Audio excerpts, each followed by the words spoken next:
BNP কথাটাই না এখন কেন আনলেন? কেন আনবো না? আমার কথা শেষ করতে দেন। না, এটা খুবই খারাপ। আমরা তো সপক্ষে খুবই খারাপ কাজ করছেন আপনি। না না রনি ভাই, আমরা সপক্ষের No, কথা বলতে হবে। একদম আমার কথা শুনেন আপনি। যদি চাই রনি ভাই আপনার কাছে ছোট্ট করে জানতে চাইবো, তারেক রহমান অনেকদিন ধরেই বলছিলেন যে নির্বাচনের পর একটি জাতীয় সরকার তিনি করবেন, নির্বাচনের পর, আগে নয়। তো এখন যে বিএনপির জোট রয়েছে, যারা যারা তাদের সঙ্গে আছে, মানে কাদেরকে নিয়ে তিনি জাতীয় সরকার করবেন কি মনে হয় আপনি তো বুদ্ধি দেখেন, কর্মসূচি- জাতীয় সরকারের কথা সবাই বলছে, বিএনপি জামাত বলছে। এর আগে আমি রেসপন্স করি, এই যে জুলাই গণঅভ্যুত্থানকে কুক্ষিগত করা আর একটা ওন করা, হাসিনাও কিন্তু এই কথা বলছে। মুক্তিযুদ্ধের চেতনা বলতে একমাত্র আমরাই বুঝি। এই গণঅভ্যুত্থানের কর্তাসত্তা কালেকটিভ, এটা আমরা বারবার বলছি। ক্রেডিট শুধু শহীদদের, জীবিত লোকদের আছে দায়িত্ব। এবারে দায়িত্ব সবচেয়ে বেশি ছিল জামাত বলছে জুলাই শুধু তাদেরই অর্জন। না, তাদের বলছে না, বলছে যারাই বলবে, জামাত শুধু না। এই জুলাই গণঅভ্যুত্থানের মধ্য দিয়ে গঠিত সরকারের সবচেয়ে বেশি রেসপন্সিবিলিটি পালন করা, সেটাই যেহেতু করেন নাই, যেভাবে রাজনীতি করার চেষ্টা করতেছে এটা আওয়ামী মডেল। যাই হোক, আরেকটা হলো জুলাই সনদ নিয়ে যে আলাপটা আছে, জুলাই সনদের নোট অফ ডিসেন্ট শুধু কি বিএনপি দিচ্ছে, জামাত দেয়নি? দিয়েছে। জামাত যে 3-4টা দিয়েছে তার মধ্যে মৌলিক 2টার কথাই শুধু বলি। কত বড় গণতান্ত্রিক দল বুঝবেন আপনি? স্থানীয় সরকারকে অর্থনৈতিকভাবে ইন্ডিপেন্ডেন্ট করা, যেটা গণতন্ত্রের বুনিয়াদী ব্যবস্থার সাথে জড়িত, এটা তারা নোট অফ ডিসেন্ট দিচ্ছে। সুপ্রিম জুডিশিয়াল কাউন্সিল গঠন, জুডিশিয়াল বিচার বিভাগ আলাদা হয়ে যে আইনজীবী আছেন, এটা একটা গুরুত্বপূর্ণ দাবি দীর্ঘদিন ধরে, নোট অফ ডিসেন্ট আছে।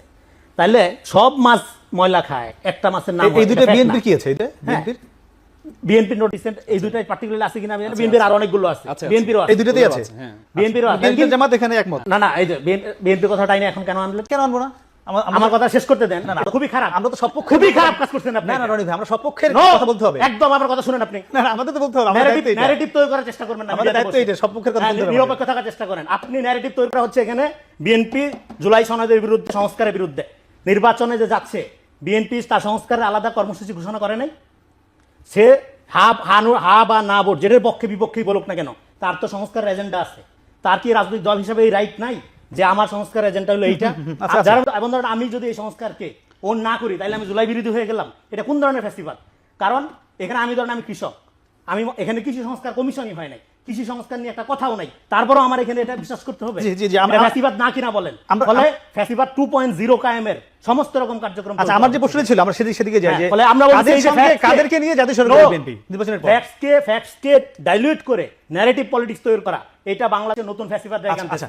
এটা মিডিয়াকে আপনাদের প্রতি কোনো রাগ নাই। আমি যে সতর্ক থাকতে হবে। জাতীয় সরকারের কথা সবাই বলতেছে। গণঅভ্যুত্থানের পরে বিএনপি, জামাত, এনসিপি সবাইকে মিলা দেশ চালাইতে হবে, এটা আমরা ছোটবেলা থেকে বলতেছি। কিন্তু এখন কাদেরকে নিয়ে করবে? কাদেরকে নিয়ে করবে এটা বিএনপি জানে। ক্ষমতা আসুক তারপরে করবে। তারা তো জোট যেটা করে, তো আলাদা জোট করে নেই। তাদের যে আন্দোলনের জোট, সেই জোটই আছে, এবং সেখানে তারা আসন সমঝোতার মধ্যে যাচ্ছে। ফলে আমাদের যেটা করতে হবে, পলিটিক্সটা ট্রান্সপারেন্ট হইতে হবে।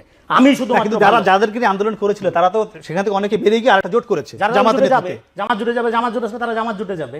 তাদের ছাড়া একটা আলাদা জাতীয় বলতে কি? জাতীয় বলতে কি সবাইকে নিয়ে তো জাতীয় হয়। আবার আমার জাতীয় সংজ্ঞা যদি মনে করি ও জাতির অংশ না, ও বিজাতি বা কুজাতি, আমার মতো করে আমি জাতীয় বানাই নিয়ে করবো, অসুবিধা নেই। একদম একদম। একটু যেতে চাই রাসেল, আপনার কাছে আমরা অনেকক্ষণ সময় এখানে চলে গেল। যদিও জামাত শুরু থেকে তেমন জাতীয় সরকারের কথা বলছিল না, যেটি তারেক রহমান শুরু থেকেই বলছিল, কিন্তু জামাত ইদানিং বেশি জাতীয় সরকারের কথা বলছে। আজকেও তারা সকালে একটি কূটনৈতিক সংঘ আয়োজন ছিল, সেই আয়োজন শেষে বলেছে তারা জাতীয় সরকারের বা 5 বছর একসঙ্গে দেশ চালানো লাগতে পারে। মানে এখন কেন জামাতের এই প্রয়োজনীয়তাটা এত বেশি বাড়ছে? জি, অসংখ্য ধন্যবাদ রাকিব। আমি আসছি তার আগে রনিবার একটা বিষয় নিয়ে আসি। একটু আগে রনিবার সাউন্ড দেখে আমার কাছে যেটা মনে হচ্ছে যে সত্যকে নিতে পারছেন না, মানে না, মিথ্যাকে নিতে পারছেন না। সরি ফর মিথ্যার প্রতিবাদ করেছি, আমি আসি ন্যারেটিভ তৈরি করব, আবার প্রতিবাদ করব। নোট অফ ডিসেন্ট যখন সবাই দিলে জামাতের সমস্যা, আমি শেষ করি। আপনার কথা আমি ইন্টারফেয়ার করি নাই। মিথ্যা বললে আমি ইন্টারফেয়ার করব না, আপনি আপনার সময় আপনি কথা বলবেন, আপনার সময় কথা বলবেন, এটাই কোনো স্বাধীনতা। আপনি যদি কথা বলার সুযোগ না দেন, সন্ত্রাস করার স্বাধীনতা থাকে না, এটা সন্ত্রাস বলেন। আপনি আমাকে কথা বলতে সুযোগ দিবেন না, এটা সন্ত্রাস। মিথ্যা বলতে সুযোগ দিবেন না। আমি আসি, দেখেন উনি এই জামাত নোট অফ অবশ্যই করবে। জামাত নোট অফ ডিসেন্ট দিয়েছে, জামাত নোট অফ ডিসেন্ট দিয়েছে, এটা খুব খারাপ লাগছে। কিন্তু বিএনপি নোট অফ ডিসেন্ট দিয়েছে, এটা আমার খারাপ লাগছে না। আমাদের এলাকায় একটা কথা বলে, আমার এই জামাইটা ভালো আমার মেয়ের কথা শুনে, আমার ছেলেটা খারাপ তার বউয়ের কথা শুনে, অন্যের কথা শুনলে তখন খারাপ লাগে। দেখেন আজকে এই যে রনি ভাইরা, আমি মনে করি শেখ হাসিনা ফ্যাসিস্ট হয়েছে কেন জানেন? এই যে সুশীলদের যে তাকে তেলামি করতে গিয়ে ফ্যাসিস্ট হয়েছে। সাংবাদিক মানে কি? সাংবাদিক হচ্ছে সমাজের দর্পণ। সাংবাদিককে মানে আয়না স্বরূপ, সংবাদদাতাকে আয়না স্বরূপ বলা হয়। আর আমাদের শরীয়তে যেটাকে বলে একটা মুমিন আয়না স্বরূপ। আয়নাতে আপনি কি দেখবেন? আয়নাতে আপনি দেখবেন আপনার মুখে কি দাগ আছে, সেই দাগগুলো দেখবেন, আয়নাতে সেটা দেখবেন। আজকে সাংবাদিকরা আপনি দেখেন, এই রনি ভাই যে এই সাংবাদিকদের যে প্রোগ্রামে গিয়েছিলেন, উদ্বোধনী বক্তব্য উনি দিয়েছেন, 7 মিনিট কথা বলেছেন, আমি পুরো আমরা শুনেছি। ওনাকে ওখানে গিয়েছে, আমার খুব ভালো লাগতো যদি রনি ভাই সেখানে তারেক রহমানের ভুলগুলো ধরিয়ে দিতেন, যে তারেক রহমানকে বলতেন যে আজকে আপনার 7,000-এর উপরে আপনি চাঁদাবাজদেরকে আপনি বহিষ্কার করেছেন, আপনি এটা নিয়ে আপনার পদক্ষেপ নেওয়া উচিত।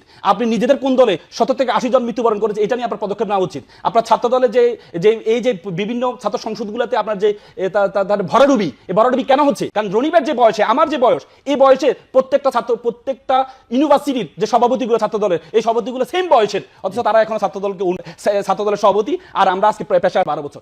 আমার খুব ভালো লাগতো রনিবা যদি সেদিন ধরে ভুলগুলো ধরিয়ে দিতেন, কিন্তু আপনি সেখানে কি করলেন? আপনি সেটা করলেন না। আপনি 7টা মিনিট নিজের মতো করে 7টা মিনিট বক্তব্য দিলেন, সেটাকে দর্পণ বলে না, সেটাকে সংবাদপত্রের দর্পণ বলে না। এই রনিবাই যদি সংবাদপত্রের প্রোগ্রামে গিয়েছেন, তার আগের দিন রহমান সাহেবের সাথে দেখা করেছেন, উনি পরে বলছেন কেন ওই দিন কেন প্রকাশ করেন না? তার আগের দিন তারেক রহমানের সাথে উনি দেখা করেছেন, তার মানে তাহলে আপনি সুশীল কেন সাজলেন?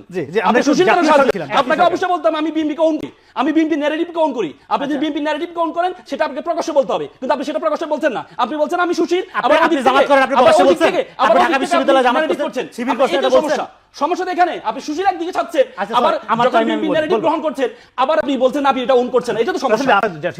দেখেন আমি ইউনিটি গভর্নমেন্টের কথা কেন আসি? ইউনিটি গভর্নমেন্টের প্রথম 20 সেকেন্ডে বলবেন। ইউনিটি গভর্নমেন্টের প্রথম কথাই 32 দফায় তারেক রহমান লন্ডনে থেকে বলেছে যে আমরা ইউনিটি গভর্নমেন্ট তৈরি করতে চাই। যখন আপনার ভালো সময় ছিল না, তখন আপনি ইউনিটি গভর্নমেন্টের কথা বলবেন। যখন আপনার সুসময় আসে, তখন আপনি ইউনিটি গভর্নমেন্টের কথা বলবেন না। তার মানে জামাত যেটা বলছে, এটা তারেক রহমান আগে বলেছেন ইউনিটি গভর্নমেন্টের কথা। ইউনিটি গভর্নমেন্ট মানে কি? আমরা জোটবদ্ধ এই জাতীয় পার্টির মতো সরকার না, জাতীয় পার্টিকে আমি 10-12টা সিট দিলাম, তাদেরকে আমি বিরোধী দল বানাবো, এটা ইউনিটি গভর্নমেন্ট। ইউনিটি গভর্নমেন্ট মানে আমরা বিরোধী দলকে সহ্য করতে পারি না, যে বিরোধী দলকে আমি মানুষে মনে করি না, সেটা না করে একসাথে 5টা বছর একসাথে কাজ করে বাংলাদেশকে যে সংস্কারগুলো গুরুত্বপূর্ণ, এই সংস্কারগুলো